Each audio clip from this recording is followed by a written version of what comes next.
This is the A7 Jen-Velope Template tutorial.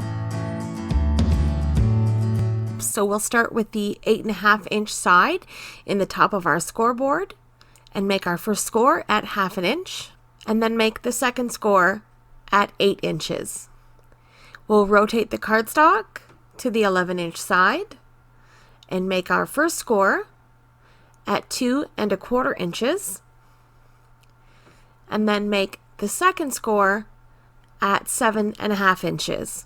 So we'll remove this scoreboard and we're going to trim off the corners, as shown in the diagram here, like this.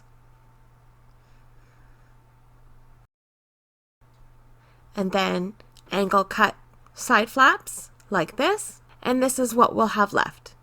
I'm going to use a 1/2 inch corner rounder and round the corners of the smaller flap of my envelope. So this will be our closing flap.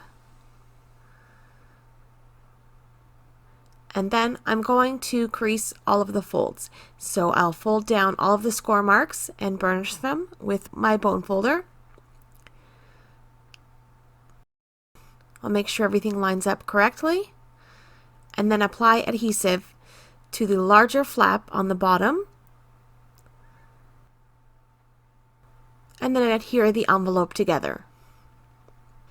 Adding simple foil to the inside of your envelope is an easy way to really step it up and create more of a classy and elegant look.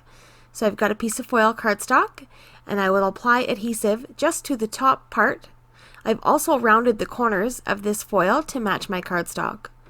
I'll use my bone folder to press inside of the crease to make sure everything closes up nicely and there's no resistance. I'll use my bone folder to crease the fold, and that's it.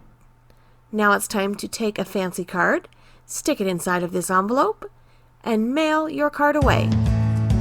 Now it's your turn. Go and make an envelope. Thanks for watching.